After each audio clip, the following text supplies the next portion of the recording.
Hello friends, power plant with Rahul में आपका स्वागत है। इस वीडियो में हम लोग डिटेल से पढ़ेंगे इकोनोमाइजर रिसर्कुलेशन वाल्व और उसका लाइन के बारे में।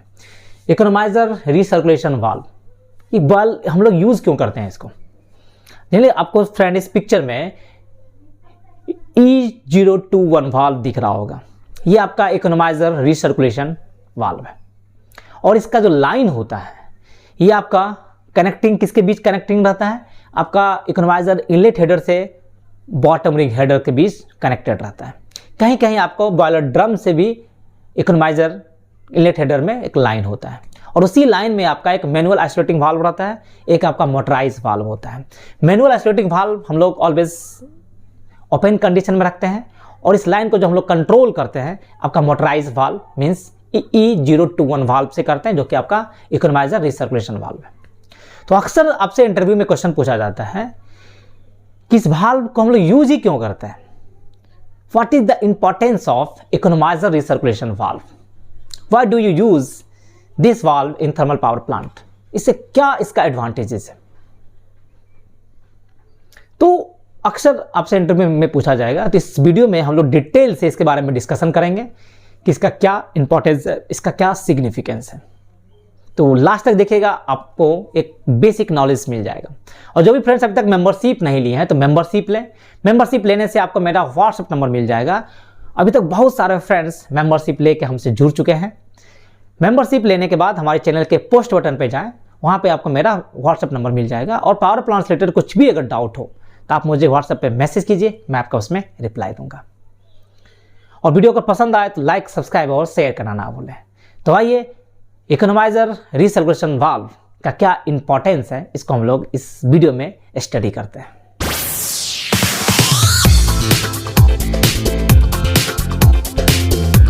तो फ्रेंड, इकोनोमाइजर रिसर्कुलेशन वाल्व और उसका जो कनेक्टिंग लाइन है from the economiser inlet header to the boiler drum, इसका क्या मेन इंपॉर्टेंट फंक्शन है, इसका ऑब्जेक्टिव क्या है?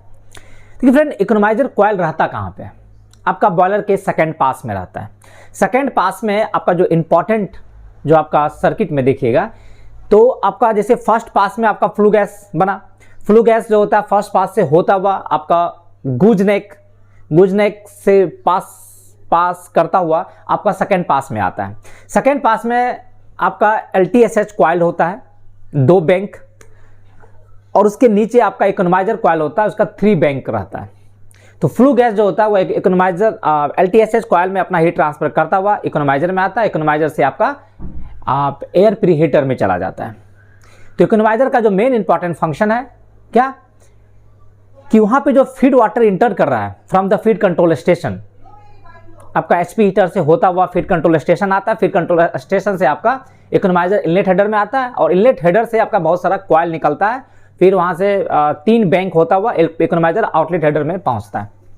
और इकोनोमाइजर आउटलेट हेडर से आपका लेफ्ट और राइट साइड 2 ट्यूब निकलता है, 2 पाइप जिसको बोले, और वहां से वो इकोनोमाइजर आपका बॉयलर ड्रम में कनेक्ट हो जाता है। तो मेन फंक्शन जो आपका इकोनोमाइजर का है कि to utilise the residual heat of the flue gas in order to increase the temperature of the feed water by around 40 to 50 degree Celsius. आपका इकोनोमाइजर के इनलेट हेडर में आप फीड वाटर का टेम्परेचर कितना रहता है? 250 to 60 डिग्री सेल्सियस के आसपास होता है। और वहां से आपका इकोनोमाइजर आउटलेट हेडर से होता हुआ जो ड्रम में पानी पहुंचता है उसका टेम्परेचर आपका 315 से 320 डिग्री सेल्सियस होता है। तो अप्रॉक्सीमेट आपका 50 से 60 डिग्री टेम्परेचर का राइज होता है। और आपका जो ड्रम में वाटर जो पहुंचता है वह सैचुरेटेड वाटर होता है, मतलब सब कूल्ड वाटर को ये सैचुरेटेड वाटर में कन्वर्ट करता है इकोनोमाइजर, जो आपका फ्लू गैस का टेम्परेचर को यूटिलाइज करता है और फीड वाटर के टेम्परेचर को इंक्रीज करता है। तो फ्रेंड, इकोनोमाइजर क्या है आप समझ चुके होंगे। Economiser is a heat exchanger that uses the hot flue gas to preheat the feed water. तो ड्यूरिंग बॉयलर स्टार्टअप कंडीशन या वेरी लो लोड ऑपरेशन में आपका फीड वाटर फ्लो रेट जो होता है थ्रू द इकोनोमाइजर ट्यूब काफी लो होता है। वहां पे देखिएगा उस कंडीशन में आपका जो मेन बॉयलर फीड पंप का जो फ्लो रेट काफी कम होता है। बट आपका बॉयलर लाइट अप कंडीशन में है, तो जो फ्लू गैस जो इकोनोमाइजर ट्यूब को पास कर रहा है, क्रॉस कर रहा है, उसका टेम्परेचर जो होता है रिलेटिवली हाई होता है। मतलब the temperature of the flue gases passing through the economiser tube is relatively high. अब समझिए कॉम्बिनेशन को कि आपका फीड वाटर फ्लो रिक्वायरमेंट कम है, इकोनोमाइजर में आपका फीड वाटर का फ्लो सही ढंग से नहीं हो रहा है, इकोनोमाइजर में जो आपका फ्लो जो है मान लीजिए कि काफ़ी स्लो हो रहा है, या आपका स्टेगनेंट वाटर, स्टैटिक वाटर है, फ्लो बहुत ही या धीरे धीरे हो रहा होगा, या मान लीजिए कि आपका बहुत स्टेगनेंट कंडीशन में और उसका टेम्परेचर आपका कम रहा है।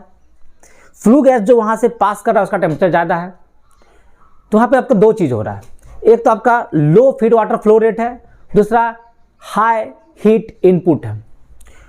और इस कारण से क्या होता है कि आपका फीड वाटर जो होता है वो एक्सेसिव हीट हो जाता है and reaches to the saturation temperature, और वहाँ से आपका बॉइलिंग स्टार्ट हो जाता है।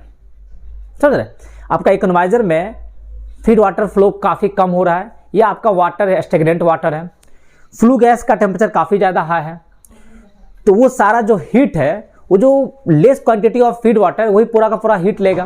तो इससे क्या हो जाता है कि इकोनोमाइजर के अंदर जो वाटर है उसका टेम्परेचर आपका सैचुरेशन टेम्परेचर की तरफ पहुंच जाता है, और सैचुरेशन टेम्परेचर एक बार अचीव कर लिया उसके बाद आपका बॉइलिंग स्टार्ट हो जाता है, आपका स्टीमिंग का फॉर्मेशन हो जाएगा। जबकि आपका इकोनोमाइजर ट्यूब के अंदर आपका वाटर होना चाहिए, स्टीम का फॉर्मेशन नहीं होना चाहिए। If steaming occurs the steam pocket can forms leading to poor heat transfer and potentially blocking water flow. अगर इकोनोमाइजर के अंदर स्टीम का अगर फॉर्मेशन हो जाता है तो हर जगह आपका स्टीम का पॉकेट बनना शुरू हो जाएगा, और स्टीम का पॉकेट बनने से आपका दो मेजर प्रॉब्लम शुरू होता है। एक तो आपका leading to poor heat transfer, आपका हीट ट्रांसफर जो होगा वो कम हो जाएगा, and potentially blocking water flow. क्योंकि फ्रेंड्स आप जानते हैं कि वाटर जो होता है गुड कंडक्टर ऑफ हीट होता है, लेकिन स्टीम जो होता है वह बैड कंडक्टर ऑफ हीट होता है। तो जैसे मान लिया कि आपका ये ट्यूब है, इकोनोमाइजर का ट्यूब है, इसके अंदर आपका वाटर है मान लेते हैं, फ्लू गैस इससे होके पास कर रहा है, तो फ्लू गैस अपना हीट सबसे पहले क्या देगा, इसके आउटर सरफेस को देगा, आउटर सरफेस इनर सरफेस को अपना हीट ट्रांसफर करेगा थ्रू द कंडक्शन प्रोसेस, और इकोनोमाइजर के इनर सरफेस से में आपका कॉन्टैक्ट में क्या है, वाटर, तो इनर सरफेस अपना हीट वाटर को देगा और वाटर का हीट होना शुरू हो जाएगा। ठीक है, मान लीजिए कि अगर इनर सरफेस के पास स्टीम आ गया, तो जो आपका आउटर सरफेस इनर सरफेस को जो हीट ट्रांसफर करेगा, तो इनर सरफेस अपना वो हीट वाटर को नहीं दे पाएगा, स्टीम को नहीं दे पाएगा। क्यों? क्योंकि steam bad conductor of heat होता है, वो हीट को ट्रांसफर ही नहीं करेगा स्टीम। और जब स्टीम का एक लेयर बन जाएगा इनर सरफेस पे, तो maximum portion of the heat जो होता है वो ट्यूब मटेरियल के अंदर ही हो जाएगा, और इससे क्या होता है कि ट्यूब का टेम्परेचर बढ़ना शुरू होगा, और ट्यूब का टेम्परेचर बढ़ते बढ़ते प्री मैच्योर फेल्योर हो सकता है, रैप्चर हो सकता है, लीकेज, ट्यूब में लीकेज हो सकता है। तो ये बड़ा एक प्रॉब्लम शुरू हो जाता है, क्योंकि इकोनोमाइजर के अंदर आपका वाटर के फॉर्म में चाहिए, उसमें स्टीम हमको नहीं चाहिए, क्योंकि वाटर रहेगा तभी वो हीट ट्रांसफर करेगा, स्टीम हीट ट्रांसफर को ही रोक देगा। और ट्यूब के अंदर अगर फ्रेंड वाटर है तो वो कूलेंट का काम करता है, ट्यूब को कूल भी करता है, ट्यूब को ओवरहीटिंग होने से बचाता है। अगर ट्यूब के अंदर स्टीम आ गया तो ट्यूब को ओवरहीट कर देगा। इसलिए फ्रेंड आप जब देखे होंगे कि आपका बॉइलिंग जो होता है वो दो प्रकार का बॉइलिंग होता है, एक आपका न्यूक्लिएट बॉइलिंग होता है, एक आपका फिल्म बॉइलिंग होता है। तो प्रॉपर हीट ट्रांसफर होने के लिए, ट्यूब को रप्चर से बचाने के लिए, ओवरहीटिंग से बचाने के लिए आपका न्यूक्लिएट बॉइलिंग चाहिए, फिल्म बॉइलिंग नहीं चाहिए। मतलब स्टीम का एक लेयर नहीं चाहिए। आपका क्या होता है न्यूक्लिएट बॉइलिंग मतलब क्या होता है कि आपका बबल बना, बबल कोलैप्स हो जाना चाहिए, ऐसा नहीं कि बबल आपस में मिलकर एक स्टीम का एक लेयर बना दे। तो न्यूक्लिएट बॉइलिंग चाहिए। इसलिए अभी मॉडर्न थर्मल पावर प्लांट में जो बॉयलर का जो ट्यूब का जो अंदर का सरफेस होता है वो आपका हेलिकल सरफेस बना के दे देता है, ताकि अंदर में आपका वाटर जो है एक टर्बुलेंसी क्रिएट होता रहे अंदर में, और जो भी आपका बबल का फॉर्मेशन हो वो बबल आपका कोलैप्स होता हो जाए, बबल आपस में मिलकर वहाँ पे स्टीम ना बन जाए। इसलिए अंदर में एक हेलिकल ग्रुप बना देता है ताकि वाटर में टर्बुलेंसी क्रिएट हो और स्टीम का अगर फॉर्मेशन हो भी, बबल का फॉर्मेशन हो तो बबल को कोलैप्स कर दे और फ्लो में कोई प्रॉब्लम ना हो। इसलिए न्यूक्लिएट बॉइलिंग चाहिए, फिल्म बॉइलिंग नहीं चाहिए। वाटर बॉयलर ट्यूब के अंदर भी आपका न्यूक्लिएट बॉइलिंग होना चाहिए। फिल्म बॉइलिंग होने से आपका ट्यूब रप्चर, ट्यूब फेल्यूर होने का चांस रहता है। एंड आपका फर्स्ट पॉइंट है preventing steaming and overheating. The main purpose is of the economizer recirculation valve and its line का to ensure a minimum continuous flow of water through the economiser tube. इसका main importance है कि economiser tube के अंदर एक minimum feed water flow हो ताकि जो अंदर में स्टीमिंग का फॉर्मेशन ना हो और ओवरहीटिंग ना हो। इसलिए क्या होता है कि जो आपका फीड वाटर फ्लो का रिक्वायरमेंट अगर कम रहता है, फीड वाटर फ्लो रेट अगर कम होता है, तो बॉटम विंग हेडर से या बॉयलर ड्रम से कुछ portion of the feed water जो है वो आपका इकोनोमाइजर इनलेट हेडर में आता है और वहां से क्या होता है कि आपका इकोनोमाइजर ट्यूब में जाता है ताकि एक फ्लो मेंटेन होता रहे, आपका इकोनोमाइजर ट्यूब में स्टार्वेशन का प्रॉब्लम ना हो। तो इसलिए आपका एक लाइन कनेक्ट कर दिया जाता है और लो लोड ऑपरेशन में, स्टार्टअप कंडीशन में, शटडाउन कंडीशन में आपका इकोनोमाइजर रीसर्कुलेशन मोटराइज वाल्व जो E021 वाल्व ओपन कंडीशन में होना चाहिए ताकि आपका कुछ portion of the feed water जो है वह बॉटम रिंग हेडर से होता हुआ आपका इकोनोमाइजर इनलेट हेडर में आए और इकोनोमाइजर इनलेट हेडर से आपका इकोनोमाइजर ट्यूब में जाए और वहां से फ्लो होता हुआ फिर आपका बॉयलर ड्रम में पहुंचे। एक आपका क्लोज सर्किट यहां पे बने ताकि इकोनोमाइजर ट्यूब में वाटर का फ्लो कंटिन्यूअस फ्लो हो, मिनिमम फ्लो हो और वहां पे इकोनोमाइजर ट्यूब में स्टार्वेशन का प्रॉब्लम ना हो, स्टीमिंग का फॉर्मेशन नहीं हो, वहां पे ओवरहीटिंग का प्रॉब्लम ना हो, ट्यूब लीकेज का प्रॉब्लम आपका नहीं होगा। इसलिए इकोनोमाइजर रिसर्कुलेशन लाइन दिया जाता है। Economiser recirculation valve must be open for what purpose? To maintain flow in economiser, to prevent steaming in it and to avoid any overheating of economizer tubes which can occur at high flue gas temperature। मतलब economiser recirculation valve को हम लोग इसलिए open करते हैं ताकि आपका steaming का फॉर्मेशन ना हो एंड ओवरहीटिंग प्रॉब्लम ना हो due to the high flue gas temperature. अब ये क्वेश्चन आता है कि इकोनोमाइजर रिसर्कुलेशन वाल्व को हमको ओपन कब करना है। तो दो तीन कंडीशन है फ्रेंड, इसमें आपको याद रखना है। अगर आप कोल्ड स्टार्टअप कर रहे हैं तो इकोनोमाइजर रिसर्कुलेशन वाल्व को ओपन कर लीजिए, या बॉयलर में आप नो लोड ऑपरेशन या वेरी लाइट लोड ऑपरेशन कर रहे हैं, वेरी लो लोड ऑपरेशन कर रहे हैं, उसमें भी आपको इकोनोमाइजर रिसर्कुलेशन वाल्व को ओपन कर लेना है। बॉयलर अगर ट्रिप हो गया है या सडन लोड का काफ़ी ड्रॉप हो गया है, जहाँ पे फीड वाटर फ्लो का रिक्वायरमेंट आपका बहुत ही लो हो गया है, वहाँ पे भी आप इकोनोमाइजर रिसर्कुलेशन वाल्व को ओपन कर लीजिए।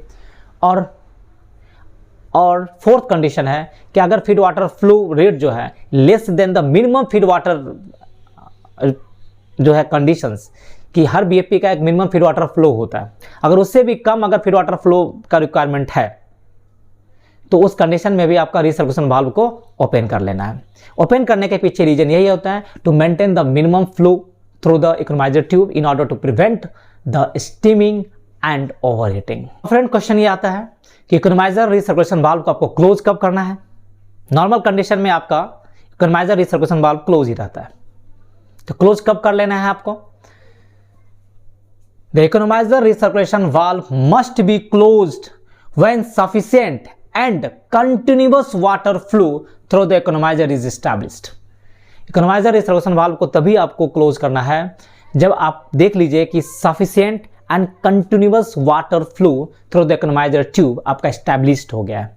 मीन्स जो बीएफपी का जो मिनिमम फीड वाटर फ्लो का जो रिक्वायरमेंट है, क्राइटेरिया, अगर उससे ज़्यादा आपका फीड वाटर रिक्वायरमेंट बढ़ गया है, जैसे बीएफपी को आपको 250-300 टीपीएस में चलाना है कम से कम, अगर उससे ज़्यादा आपका फीड वाटर फ्लो का रिक्वायरमेंट हो गया, मतलब 400, 500, 600 हो गया, और देख रहे हैं कि आपका कंटिन्यूअस आपका फीड वाटर फ्लो का रिक्वायरमेंट है, कंटिन्यूअस फ्लो हो रहा है, आपका सफिशिएंट आपका फ्लो अगर एस्टैब्लिश्ड हो गया है, तभी आपको इकोनोमाइजर रिसर्कुलेशन वाल्व को ओपन करना है। तो जनरली हम लोग क्या करते हैं कि एक कंडीशन है कि after charging of HPLP bypass system greater than 30%, कि अगर HPLP बाईपास अगर 30% से ज़्यादा आपका चार्ज हो जाता है तो आप उसको क्लोज कर सकते हैं। लेकिन मेनली हम लोग जो क्लोज करते हैं प्रैक्टिकल कंडीशन में कि आफ्टर यूनिट सिंक्रोनाइजेशन, जब आपका लोड 20-30% तक लोड आपका एस्टैब्लिश्ड हो जाता है, 20% 25% तक, उसके बाद हम लोग इकोनोमाइजर रिसर्कुलेशन वाल्व को क्लोज कर देते हैं। क्योंकि अगर बहुत देर तक आप क्लोज नहीं रखते हैं, ओपन अगर रखते हैं, तो आपको इससे बॉयलर का एफिशिएंसी आपका नुकसान हो जाता है। तो बॉयलर की एफिशिएंसी को इंप्रूव करने के लिए आपको एक सफिशिएंट लोड के बाद, जब आपका फीड वाटर फ्लो रेट अगर एस्टैब्लिश्ड हो जाता है, उसके बाद आपको रिसर्कुलेशन वाल्व को, जो इकोनोमाइजर रिसर्कुलेशन वाल्व है, उसको आपको क्लोज कर दीजिए। अगर आप क्लोज नहीं, ओपन कंडीशन में रखते हैं, तो आपका अल्टीमेट वहाँ पे नुकसान होता है, क्योंकि आपको टेम्परेचर का लॉस होता है, वहाँ पे बॉयलर का एफिशिएंसी देखिएगा आपका डिक्रीज हो जाएगा। तो इसलिए जब भी आपका देख लीजिए सफिशिएंट वाटर का फ्लो एस्टैब्लिश हो गया, आप उसको क्लोज कर दीजिए।